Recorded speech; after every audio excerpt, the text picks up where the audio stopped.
Hello everyone, this is the final Bosman, sort of. Today's episode is me sitting on a couch sharing E3 memories. Let's get started.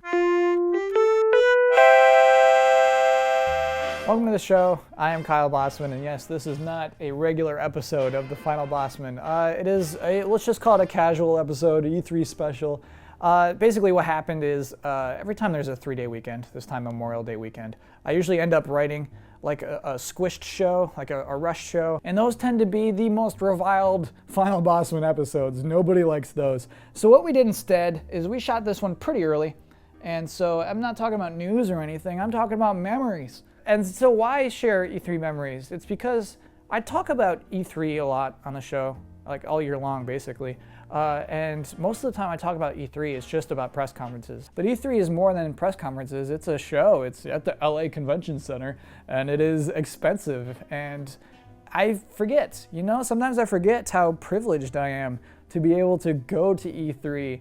And I forget that I spent a childhood dreaming of going to E3. And I forget that you might not be able to come to E3. So today I want to share what I can of what it's like to go to E3 with you. And just talk about E3, which is a blast. It all starts in 2009. I don't think I've ever explained this on the show before, but my first real job in California was being a QA tester at Activision. You would go to work at 9 in the morning and you would just play this chunk of the game that your boss told you to play, and you look for 3 or 4 bugs a day. You have to find mistakes. And I worked on a lot of hero games, a lot of games that ended with the word hero. That was a crazy job. I did that for a long time. Not a very thankful job, I think I was in the credits of one of the games I worked on. I'm in DJ Heroes credits, so you can check that out. But generally it's just Kyle Bosman, you're moving on to this game. It's okay, fine. You're just another little number.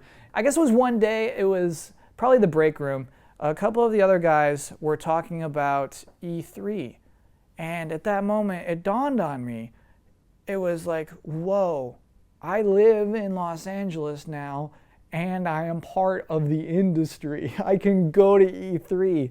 And that, oh my gosh, that realization was so exciting. So yeah, I did it. I looked it up on how to get in. I filled out my paperwork. I think you had to get your boss to approve something. I took Thursday off work and I went to E3. And that's, oh man, it was one of the few times in my life where my expectations of this big thing were met. E3 was exactly as huge and great as I wanted it to be. Just noise hitting you once you walk in there, and you're like a blue light on your badge. You feel so special because you're like, this is my badge, blue lighted away. And you walk in and just noise and screens and big things that are only designed to get your attention. That's all they exist for. Look at us, please. Oh man, E3, it was such a cool day. And the first thing I did when I got home from E3 was I wrote down every single game I played that day and then a little note beside it. Ninja Turtles Smash, PU. So this was a fun thing to look back on because I'd forgotten this one memory. I saw Lego Rock Band and my note next to it, and I totally forgot about this, but that was such a fun moment for me. Understand, 2009, I'm a pretty shy guy, even shyer than I am today in 2014. So I was in line for Lego Rock Band, which was just announced, and they had, I think, Legoized versions of the instruments. And there were 3 songs in the Lego Rock Band demo. It was, I think, The Final Countdown, that one that goes tick, tick, boom, that one, and some other song. But easily the most popular one was The Final Countdown. So as you wait in line to go take your turn, you're listening to The Final Countdown over and over and over, and I'm like, oh man, I want to do at least that tick, tick, boom song. So it was finally me. And I was up with these German guys, these German developers who were so excited to be at E3. They were having such a good time just being there. It kind of, you absorb that just being next to a person like that. The MC who was hosting Lego Rock Band was he was okay, there are 3 songs you can select. Go ahead and pick any of these 3 songs you want. And one of the German guys goes, we want to play The Final Countdown. And just like there was no other option, you know, like we waited in line to play the Final Countdown, even though we'd heard it 1,000 times, and we played it, and it was so fun to play the Final Countdown with these guys who were loving the Final Countdown. And that was just, it was fun to go and play demos. So at the end of the day, there was like 20 minutes left. I finally met up with my friend Noah, who I went there with. And Noah was like, let's go see Nintendo. It's like at 20 minutes left, you have time for one more demo. And I already been to Nintendo, but it's like whatever. So we went there, we went to the Nintendo booth. And at the back of the booth where they had new Super Mario Bros. Wii set up, Charles Martinet was there playing the game. And one of the Nintendo employees comes up to us and says, do you know who that is? Yeah, come on, we know who that is. Would you like to play with Mr. Martinet?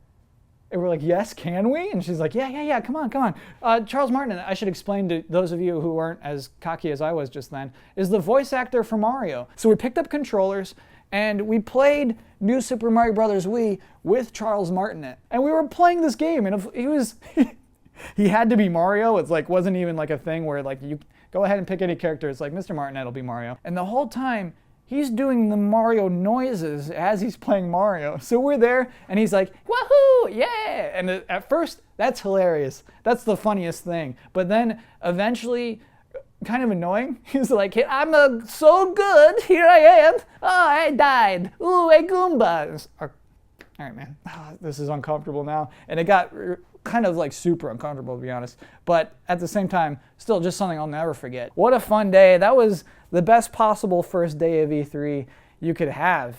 You know, just seeing everything and getting to do things, and oh man, that ruled. To be honest, the year after that, I still worked at Activision. You know, I just, E3 felt like another E3. And the year after that, I was officially a PA at GTTV. Those years, they kind of blend together to me. I like to walk around, and any game that has a short line sometimes has a developer next to it, which is a really funny thing. And those developers are eager to talk to you.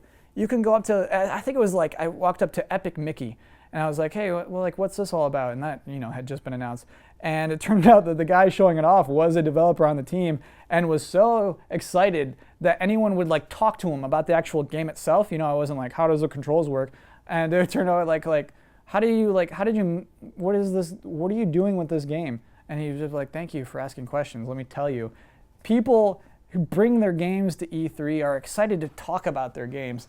And so that became like the most rewarding thing about E3 for me, was like going to these short lines and like talking to the people behind the games who were excited to even speak to a human about this game they've been working on for probably over a year. You know, this is their lives, and finally having an opportunity to talk to a human being about it was something for them and something for me too, you know? So it's cool to see and meet a creator. But it always felt off, it always felt incomplete, because much of E3 is blocked away, is like behind closed doors, like all the best demos you don't get to play unless you like have an appointment with the press. It felt like even though I was at this exclusive event, I was still being excluded. And so E3 for a while felt empty. You know, I didn't feel like I was getting the full experience, and it didn't really, I didn't have that same feeling I had in 2009, that first year that I got to go and see everything. So the year after that, in 2012, I was more ingrained with the GTTV team at that point, and my boss, Jeremy, said, hey, do you want to join my party for E3? And yes, I did. I absolutely did. And so I got to see games behind closed doors. I got to see the BioShock Infinite demo that everyone was saying was amazing. I got to see Brothers in Arms, Furious 4, this game that never came out. I was like, oh, this is cool. This game's got a vibe. And it never came out. And so that was weird. It was weird to like finally get that access, get those bracelets, and be pushed around to meetings. But at the same time, last year, I didn't do that. I preferred to be on the floor. And basically the way I feel about it is that I had realer, more human conversations with actual people when my name tag said Activision than when it said GameTrailers. You know, when I was just a little QA tester, a little shy weirdo, people were more open to talk about their games with me. When it's press, it's like an artificial kindness, and at the same time a certain guardedness where like it's like if you're a developer or a PR person, any wrong thing you say can turn into this horrible headline that gets thousands of mean comments. I'm sure we're not fun to talk to when the pressure is that high. But if you're just, hi, I'm Kyle Bosman, I do QA to Activision, people are eager to speak to you. You know, they're not afraid of you. And that was honestly, it's more fun to be that person. There's more fun on the floor of E3 than there is behind those closed doors. That's basically what I wanted to say today is, hey, if you ever get the chance in your lifetime to go to E3, take it. It's way worth it. It is so fun. And if you are on that floor and not behind the closed doors, don't feel left out because you're where the real E3 is, on the floor, and I feel like that is the core of it. And you know, that's the episode for this week. I promised it would be casual. It certainly was. I will be back here next Wednesday with a non-casual episode. We'll get serious. We'll get down to the nitty-gritty of what's going on in the world of games. But for this week, I just want to talk about E3, and that was fun for me. If you're on Twitter, you can find me at Kyle Bosman. And again, yeah, this was a Memorial Day episode. So if you're wondering, like, if some huge news happened, and you're like, why didn't he talk about this huge news? This might be a good time to plug GT Time, which I've never done on the show. GT Time is our podcast we have now, and we talk about the biggest, you know, what's going on in the world of games. So if a big thing happened, we'll talk about it on GT Time. It comes on every Friday morning on GameTrailers.com and iTunes, and I don't know if anything else, but check that out if you're missing some news. And I will be back here next Wednesday, not casual. Next Wednesday is going to be serious business because that is my last Final Bossman before E3 begins. And when E3 begins, it's going to begin. It's going to be, oh man. No, I got to stay casual though because it's a casual episode. I'll be back here next Wednesday. I hope to see you then. Thanks for watching. We have to shoot mandatory update, but I just found out that we have to make a promo too. Uh-oh, you know what that means. Super corporate montage of archived clips with Brandon Jones doing canned VO. Mandatory Update is all the video game news you can shake a Wiimote at. Come along for the ride as Ian Hink and Elise Willems mock, poke fun at, and lampoon the biggest stories in gaming. Release the balloons! Watch Mandatory Update every Saturday on GameTrailers.com. Get your gaming news from the source you can trust. Or you can get it from us.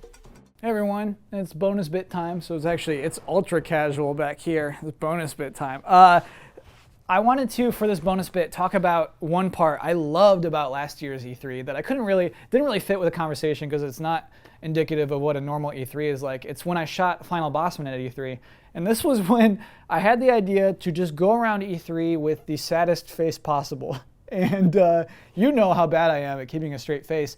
This was the hardest thing, and it was honestly the most fun I've ever had at E3. Just like, there was the guy who made Spin the Bottle for Wii U. I walked up to him and I said, hey, can we shoot for a Final Bossman? Can we shoot a thing? And he's like, yes, please. And I said, all right, I'm going to be miserable. This is one of the few people I warned. I said, I'm going to look really miserable for this, so don't be alarmed. And I don't think I communicated that well because we played this mini game where you had to hug and so you were already just face to face with a stranger and you had to jump at the same time. And I was doing my miserable face, and the poor guy, I don't think I communicated what I was doing well because he was like, come on. Come on. Come on. Look at me in the eyes. Why isn't this guy giving me anything back? And it's just well, I'm doing a dumb bit. The most fun of that whole day was at the Microsoft floor. They had this display up for the Kinect and all the new things that the Kinect would be capable of. And it was basically a stage of a living room, a really nice living room. And they were getting set up, and they were basically, I think they were doing it every half hour or something, and we had just happened to be walking by. And some guy was like, all right, is anybody interested in doing a demo of the Kinect for the Xbox One? And I'm there with a camera in my suit, and I'm like, wait, can I? Can I do that? He's like, yeah, absolutely, come on up. Okay, ladies and gentlemen, we're going to start a demonstration of the new Kinect for Xbox One. My name's Scott. I'm here with my colleague Michelle and our volunteer from the audience. Thank you very much. I'm doing my whole sad face miserable bit the entire demo. And this poor lady who's employed by Microsoft to demo the Kinect and show how fun it is so shaken by what I was doing that she looks as grumpy as I do. I wish we could play the whole thing. And there's a point where it's just like, Kinect can can sense your heartbeat. And it's just like, I'm trolling the Kinect. It's like, it can't track my arms, man. It can't tell when my mouth is open and closed. And then at the end, it's like, all right, and now everybody dance. And I'm still making the saddest face. That was the most possible fun. And I'm after that whole thing went up, and I went over to the lady's hands and I shook her hand and I said I'm sorry for being a little a-hole. And then I walked off, and one of my old bosses from Activision, a guy named Derek, came up and was like, "Hey man, are you you working for IGN now?" And I said, "Oh no, I work for GameTrailers.com. They gave me a show." And then I looked at his name tag and it said Alan something. And I said, your name's not Alan. And he's like, "Okay man, gotta go."